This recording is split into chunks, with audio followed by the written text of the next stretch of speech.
Programa Pet News. Patrocínio. Apoio.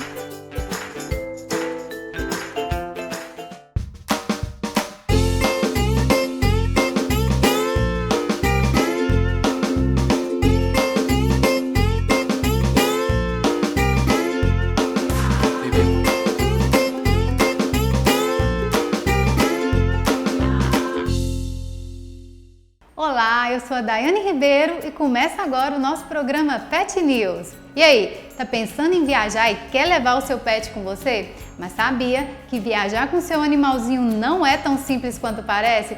Por isso trouxemos hoje uma convidada muito especial, a doutora Natália, que é médica veterinária, e ela vai nos ajudar a entender um pouquinho melhor as regras para estar viajando com o nosso pet. Então vamos lá conversar com ela?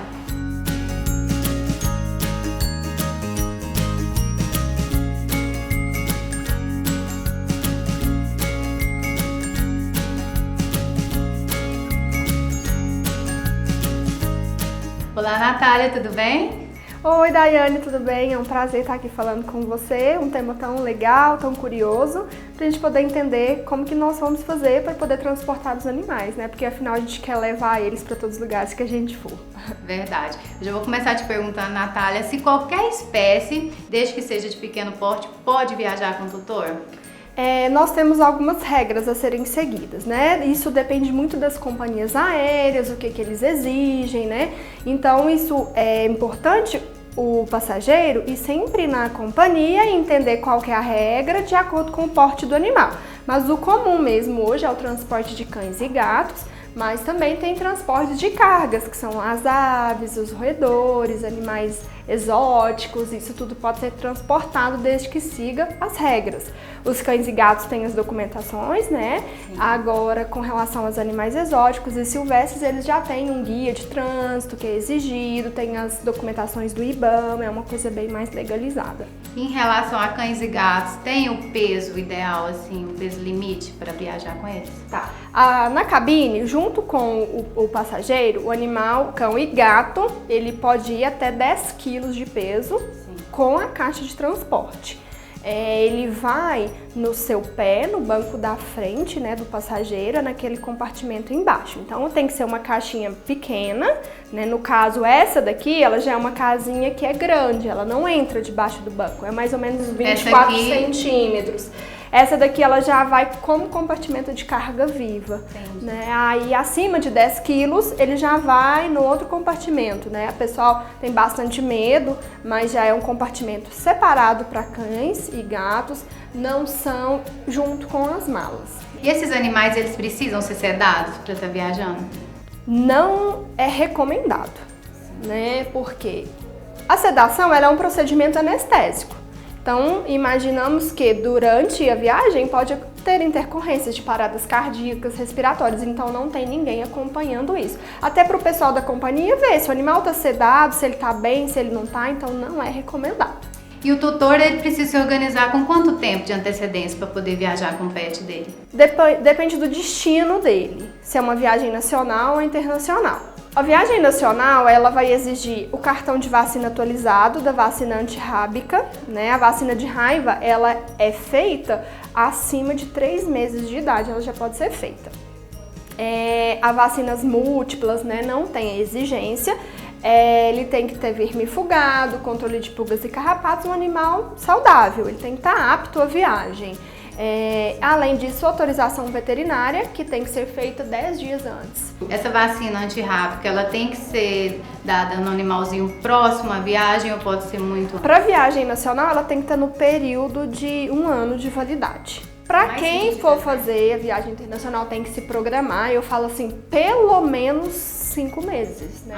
Então não é assim, vou viajar semana que vem. Não é. Tem que se programar mesmo. Por quê? A gente precisa fazer primeiro uma microchipagem, né? O que é o chip? É um chip, nos outros países, é exigido que o animal ele seja chipado. Aqui no Brasil não, mas se for viagem internacional, então vai ter que chipar o animalzinho. O chip é esse dispositivo. Sim. Ele a gente coloca, né, um código de barras na região cervical, no pescoço do animal. Lá vai vir um número. Então é esse número que é a identificação do animal, né?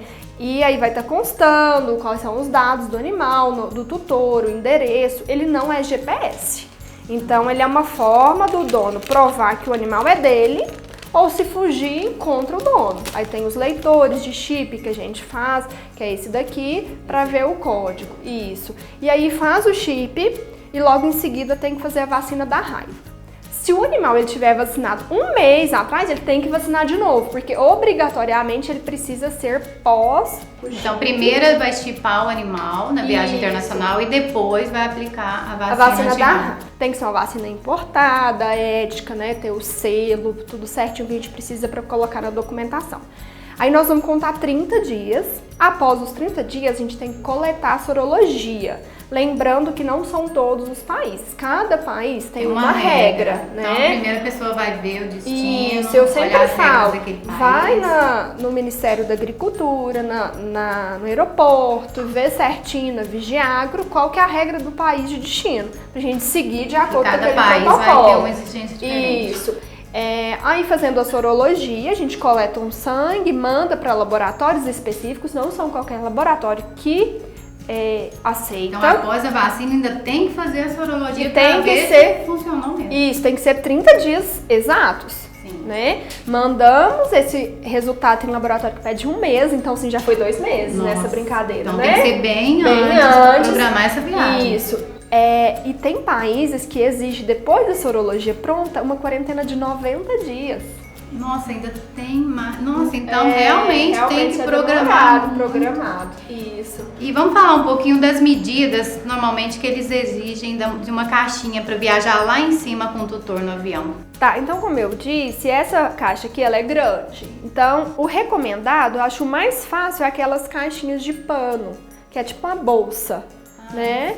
E o animal ele tem que ficar bem comportado dentro dessa bolsa, né? Ele tem que girar em torno Tem que girar. dele. Então o animalzinho tem que ser pequeno. Tem que ser pequeno mesmo. O animalzinho assim, né? de grande porte não Se vai chegar ter jeito lá em cima. 10.1 não passa. Então é uma regra mesmo, né? Então, pra gente ter uma ideia mais ou menos... Essa caixa aqui, por exemplo, só para mostrar o pessoal de casa, ela tem de altura uns 30 centímetros, né? Isso, ela é E grande. tem que ter uns 24 centímetros.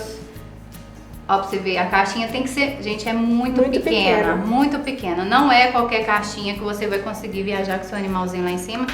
Muitas pessoas, às vezes, não conseguem encontrar a caixinha, até pede pra fazer, né? Porque é uma caixinha bem pequena. Pensar também na ventilação, isso aí, porque quando for como carga viva, não pode ter rodinha, tem que ter uma boa ventilação, tamanho bom para o animal, então a gente tem que pensar nisso tudo também. E hoje já existem, né, empresas que fazem esse transporte interestadual dos nossos pets. Às vezes a pessoa quer ir de um estado para outro, já tem hoje em dia essas empresas que fazem esse transporte. Isso, tem empresas que já vai te dar orientação desde o início da documentação, o que você tem que fazer, a compra da passagem para o seu animal, que você precisa comprar, não pode esquecer também, isso é importante, e ele vai te orientar desde a saída e a chegada. Doutora Natália, muito obrigada pela sua participação. E eu vou deixar para vocês, se alguém ficou com alguma dúvida e quer esclarecer, vamos deixar aqui o contato da doutora Natália e nas nossas redes sociais também. Muito obrigada. Eu que agradeço a participação, né, de estar falando com vocês sobre esse tema bem legal. E a gente deixa as nossas redes sociais, para quem tiver interesse, a gente faz todo esse processo. É um tema muito importante, porque está tendo muita procura, né? As pessoas estão querendo viajar com os pets agora, ninguém quer sair, deixar pra trás, né? Isso, é bem legal mesmo, fazer tudo certinho, se programar antes pra ninguém chegar lá. Então essas dicas foi pra você não ser pego de surpresa, então agora você já sabe, tem que se programar muito antes se você quer viajar com seu pet. Obrigada, doutora Natália.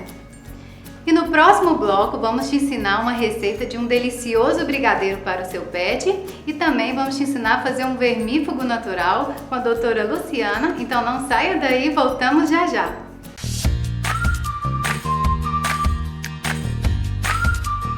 O nosso objetivo é acolher as pessoas, os seus pets, de maneira para proporcionar a eles uma experiência única.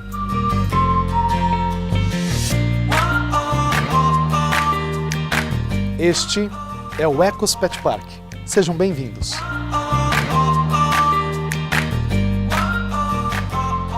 Olá! Seja bem-vindo!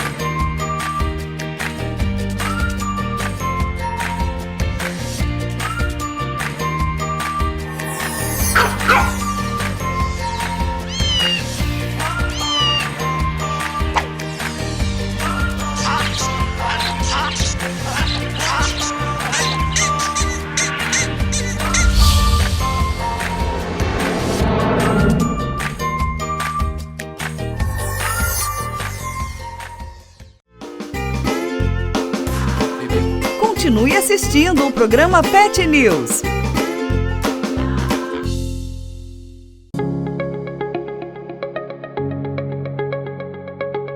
Nós aqui da Brumax, a vida inteira falamos que fazer limpeza, você bem sabe que é muito importante, fundamental, principalmente agora na pandemia e pós-pandemia, que é o que nós estamos passando. Mas para isso, você não precisa se matar, ter dor nas costas, no joelho, no ombro. Aqui na Brumax você tem soluções eficientes e para que você não sofra.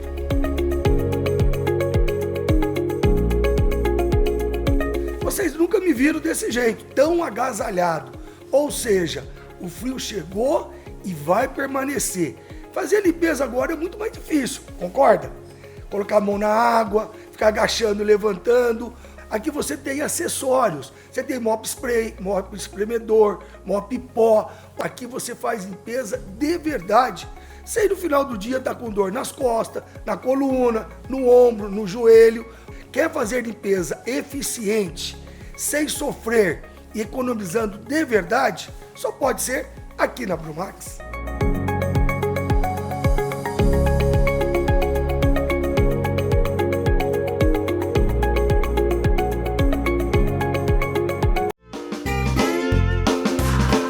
Você está assistindo o programa Pet News.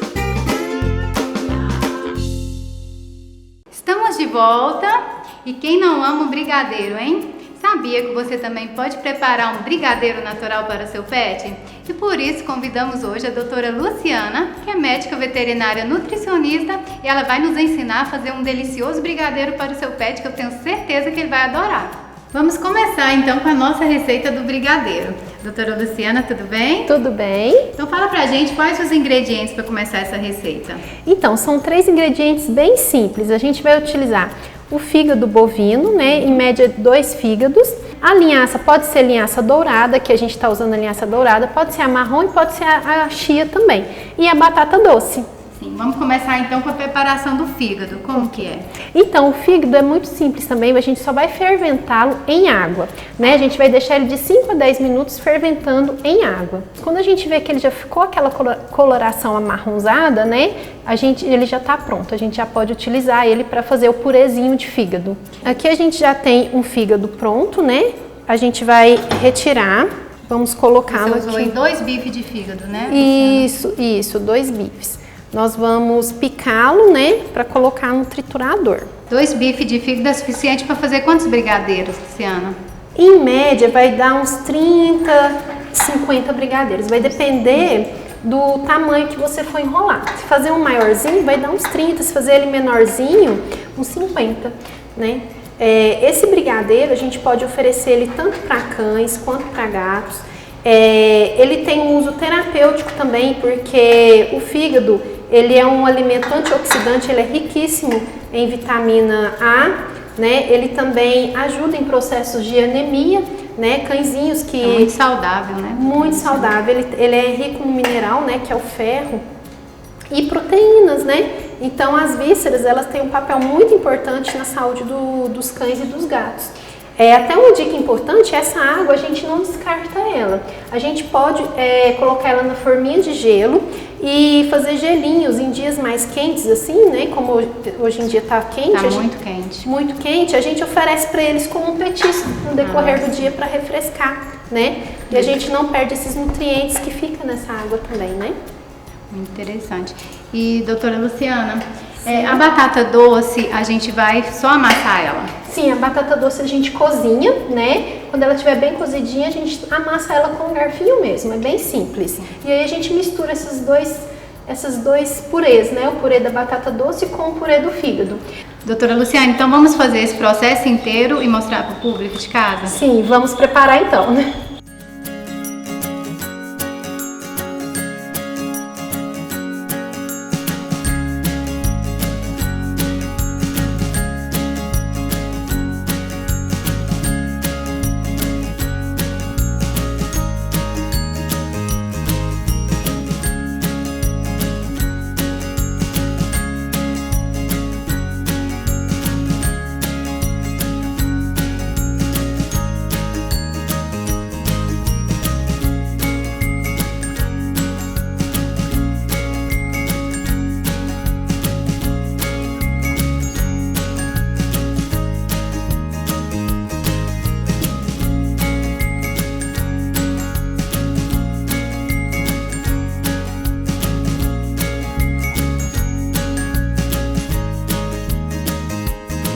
E o nosso brigadeiro ficou pronto.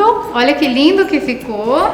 Olha aqui, Daiane, a gente vai mostrar para vocês um com linhaça que os cachorrinhos amam e fica bem decorativo para uma festa de aniversário. A textura dele, ó, é bem macinha, né? É bem cheiroso para os pets, eles gostam muito desse cheirinho de fígado. De fígado, e eles amam. Esses dois aqui nós deixamos sem passar na linhaça porque é uma preferência dos gatinhos. Os gatinhos não gostam muito da linhaça. Alguns comem, mas a maioria não. Então, para os gatinhos a gente deixa eles assim, sem passar na linhaça. E fica bonitinho do mesmo jeito. Né? Tem muita criança que quer, às vezes, dar um mimo pro pet, né? Então faz um brigadeiro pet para não ter perigo de intoxicação com chocolate. E vai ficar lindo. E vai ficar lindo.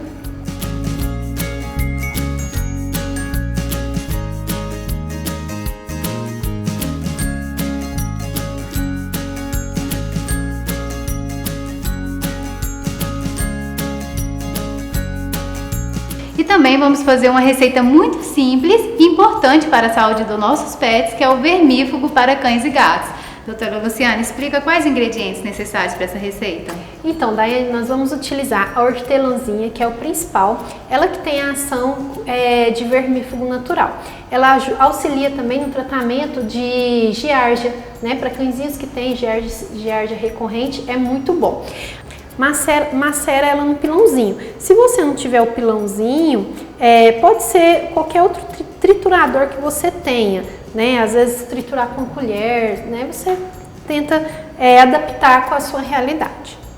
E a gente pode usar ela tanto com fígado, ou esse fígado que a gente acabou de fazer na receita, né, do nosso brigadeiro. Sim, sim. E também com a banana. Sim, o importante é o pet ingerir as 10 folhinhas de hortelã, porque é ela que tem a ação, né, contra alguns vermes, né? Então, se ele faz uso de alimentação natural, a gente pode também colocar, né, as folhinhas maceradas na alimentação dele.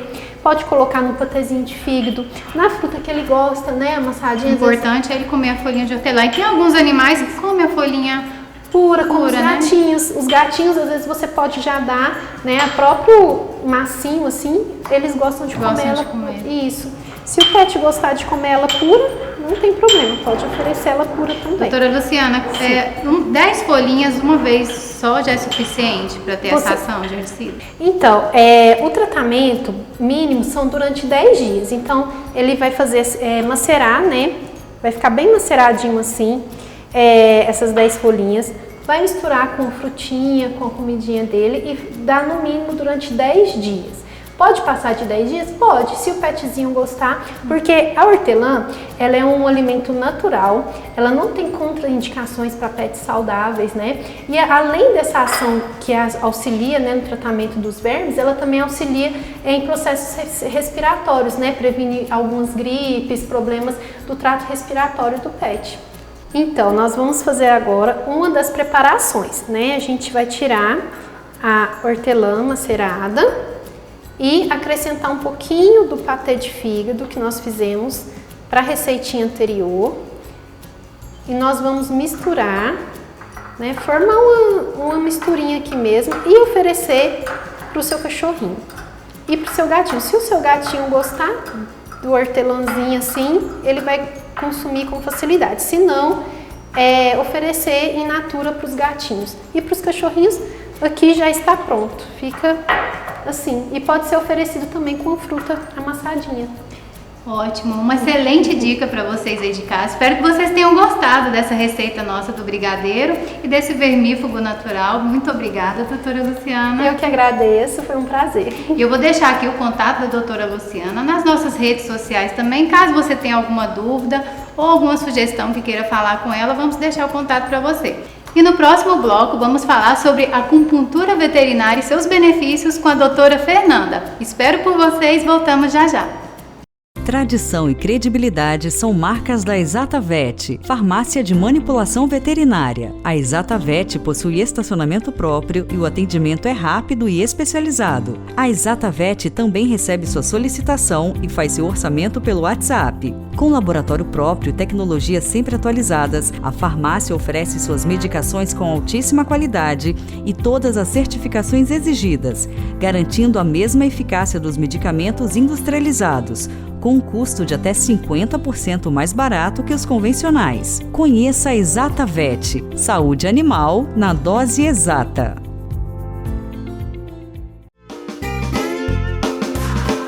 Já já voltamos com o programa Pet News. É hora de investir. E a Brumax tem a oportunidade certa para você. Seja um microfranqueado Brumax. Um modelo único de negócio criado para você lucrar e conquistar a sua independência financeira. O tapete personalizado é um produto de excelente qualidade e com alta demanda no mercado. Afinal, é a fixação da marca da empresa. Por ser um produto de grande aceitação no mercado, o retorno financeiro é imediato. E para se tornar um microfranqueado Brumax, você não precisa ter um ponto comercial e nem estoque. Disponibilizamos um completo treinamento sobre o produto e o mercado de vendas, além de uma central de dúvidas que funciona diariamente. E tudo isso com um pequeno investimento, sendo 50% desse valor revertido em produtos. Realize o seu sonho, tenha seu próprio negócio, a sua independência financeira e lucre muito. Seja um microfranqueado Brumax.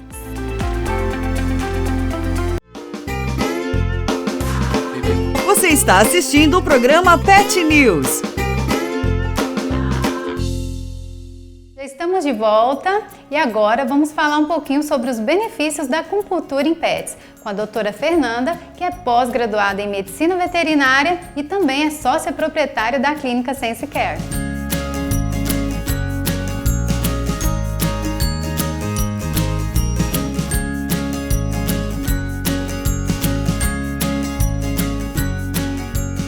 Doutora Fernanda, tudo bem? Tudo ótimo, Daiane. Agradeço muito a oportunidade de falar com vocês um pouco sobre a acupuntura veterinária aqui para o pessoal da Pet News.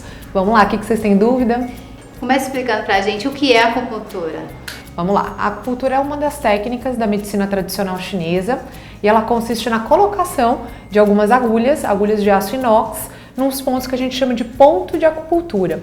Quando a gente faz essa colocação, a gente consegue um efeito terapêutico nos pacientes. E quais os benefícios da acupuntura nos animais? Bom, a gente fala principalmente de dois benefícios, que é promover a analgesia, então tirar a dor, e ter um efeito anti-inflamatório também. E o animalzinho precisa ser sedado para fazer acupuntura? Não. Assim, se a gente fizer nos pacientes, né, nos cães, gatos, equinos, que são animais domesticados, praticamente todos permitem a colocação das agulhas sem nenhum problema. A gente fala em sedação quando a gente vai fazer acupuntura nos grandes felinos, nos leões, nos tigres, que aí não tem jeito, né? A gente precisa deles sedados. Mas nos nossos cães e gatos de dentro de casa, não precisa. Normalmente eles deixam. Super tranquilo, e eles curtem, viu? Ainda gostam. Eles gostam, é. E normalmente em quantas sessões o tutor já consegue perceber? Olha, Dani, depende muito de cada caso, né? Então, tem lesões mais graves que requerem um pouquinho mais de tempo. Mas geralmente a gente consegue, né, uma média, né, começar a ver resultado de 3 a 4 sessões. Sendo que a gente faz uma média aí do intervalo de 1 a 2 vezes por semana nas sessões de acupuntura. E tem alguma contraindicação? Não tem. A acupuntura mesmo não tem contraindicação, pode ser feita em todos os animais e é tranquilinho. E você trabalha com algum tratamento auxiliar à acupuntura nos animais? Sim, Daiana. Hoje em dia a gente fala muito de medicina veterinária integrativa, então a gente associa mais de um tipo de técnica com o objetivo da gente fazer o animal melhorar de forma mais rápida. Então Então, por exemplo, a acupuntura a gente gosta muito de associar aqui na clínica com a ozonioterapia, que também é uma terapia muito interessante, tem uma resposta muito boa, com as técnicas de moxa bustão, que é uma erva chinesa à base de artemisia, com as técnicas de laser terapia e com a eletroacupuntura. Não necessariamente a gente vai fazer tudo isso ao mesmo tempo, mas a gente lança a mão desses diferentes artifícios terapêuticos para a gente ter uma melhora mais rápida do paciente. E quais os sintomas que o tutor observar em casa? Seria até interessante fazer uma consulta com você. Bom, então fiquem muito de olho em pacientes que estão mancando, pacientes que têm dificuldade de levantar, de sentar, então você percebe que eles têm dor para se levantar ou sentar. O malzinho que está sentindo dor. Sim, ou pacientinhos que ficam com a cabeça muito baixa ou lambendo excessivamente uma mão, porque isso aí pode nos apontar problemas de cervical. Às vezes você fala, nossa, não tem nada a ver, mas o cachorro fica com a cabeça muito baixa quando ele tem dor de cervical. Já é um sinal que ele tem. Já é um sinal. Então esses tipos de sinais nos acendem o sinal de alerta e a gente pensa, opa, temos que procurar um acupunturista. A gente poderia ajudar o animal nessa situação. E a acupuntura, ela é só um tratamento ou ela também previne as doenças? Então, Dayana, a acupuntura tem como grande objetivo aí, né, tirar a dor, igual eu falei, ser anti-inflamatória, mas principalmente promover o equilíbrio do paciente, né? Obviamente que um corpo equilibrado é um corpo que tem menos propensão a ter doenças. Então, para os cães e gatos geriatras, né, os senhorzinhos de idade que a gente fala, é muito interessante usar a acupuntura já de forma preventiva para auxiliar esse envelhecimento, para a gente fazer com que eles tenham por mais tempo, né, o maior possível de qualidade de vida. Então, E, doutora Fernanda, às vezes a gente sabe que algumas raças já têm tendência a ter algumas doenças. Você já indica a acupuntura para essas raças? Olha, top 1, assim, que a gente tem que pensar das raças com esses tipos de problemas são os Goldens, os Labradores, que eles têm muito problema de displasia coxofemoral, os Shih Tzus, os Pugs, Bulldogs com problemas de hérnia de coluna. Então, os tutores dessa raça devem ficar especialmente atentos e já ter o telefone de um acupunturista ali do lado. E você trabalha com a eletroacupuntura? Como funciona essa técnica? Olha, a eletroacupuntura é uma técnica muito interessante de usar principalmente nos cães e gatos que estão com uma paralisia, não estão totalmente sem andar, porque ela é um tipo de acupuntura um pouquinho mais forte, né? Então o estímulo dela é um pouco maior, justamente pela presença da eletricidade. Então como é que funciona? A gente vai colocar as agulhas de acupuntura nos pontos ideais, agulhas essas que são bem mais finas do que as agulhas hipodérmicas tradicionais. Então, se a gente fizer uma comparação de colocar uma agulhinha de acupuntura do lado de uma agulha daquelas de injeção, de vacina, a gente vê que ela é bem mais fininha. É mais fininha. Por isso até que os cães e gatos permitem, geralmente, de uma forma tranquila a colocação delas, né? Porque não dói tanto quanto se fosse uma agulha tradicional. Mas bom, voltando para a eletroacupuntura, a gente vai colocar essas agulhas e a gente vai colocar eletrodos que são em formato de um jacarezinho em cada um dos polos. Então a gente vai fechar o circuito, coloca um eletrodo numa agulha, outro em outra agulha. Fechando esse circuito, a gente tem a passagem da corrente elétrica e aí o estímulo dos pontos ela é potencializado. Então, numa situação, igual eu comentei, de um paciente que está travadinho totalmente sem andar... para casos mais graves. Não é mais grave, mas assim, que eu quero uma intensidade maior de estímulo naquele paciente. Aí eu lanço mão da eletroacupuntura. O incômodo, Daiane, vai depender do tanto que eu for colocar de carga elétrica ali, né? Então, se eu fizer um estímulo muito grande, obviamente vai incomodar um pouco mais, mas a gente vai sentindo do paciente qual que é a tolerância, aumentando aos poucos e geralmente... Ver a reação do animal. Geralmente eles toleram tranquilamente. E explica um pouquinho também dessas outras técnicas que você falou que trabalha aqui na clínica. A moxa bustão, ela é uma erva chinesa, que a base dela é artemisia. Hoje em dia a artemisia não tem só na China, tem em outros lugares do mundo também. Então essa planta ela é desidratada e ela é colocada em formato de bastão. Então parece um charutão mesmo, sabe, Daiane? E a gente vai colocar fogo ali, ela vai aquecer, liberar uma fumaça e esse aquecimento junto com a fumaça tem um efeito de você estimular o ponto de acupuntura de maneira térmica. Então a gente pode colocar, por exemplo, a moxa em cima do pontinho de acupuntura, com uma agulha de aço inox, ela vai fazer a condução do calor para dentro do ponto, então a gente tem um estímulo feito dessa forma, e a gente pode usar também diretamente a moxa bustão direto próximo à pele do animal. Claro, mantendo uma distância para não acontecer de queimar, né? E também podemos utilizar a moxa bustão para cicatrização de feridas, né? Isso é uma dica super legal, feridas com difícil cicatrização, a gente estimula com a moxa bustão a cicatrização. Doutora Fernanda, eu queria te agradecer pela sua participação no nosso programa, por trazer todas essas informações tão importantes, né, para os tutores e para os seus pets. Obrigada, Daiane. A Clínica Sem Sequer agradece muito a oportunidade de dividir com vocês um pouco do nosso conhecimento e espero te encontrar numa próxima. Sim, e eu vou deixar para vocês o contato da doutora Fernanda aqui e também nas nossas redes sociais, caso você tenha alguma dúvida ou queira entrar em contato com ela, vamos deixar disponíveis para vocês. E se vocês gostaram do nosso programa e tem alguma dúvida ou sugestão, eu vou deixar aqui as nossas redes sociais, @daianeribeiro.vet, porque a sua opinião é muito importante para nós. E até o nosso próximo programa, que vai vir repleto de informações e novidades dessa área tão linda que é a área pet. Espero por vocês e a gente se vê por aí.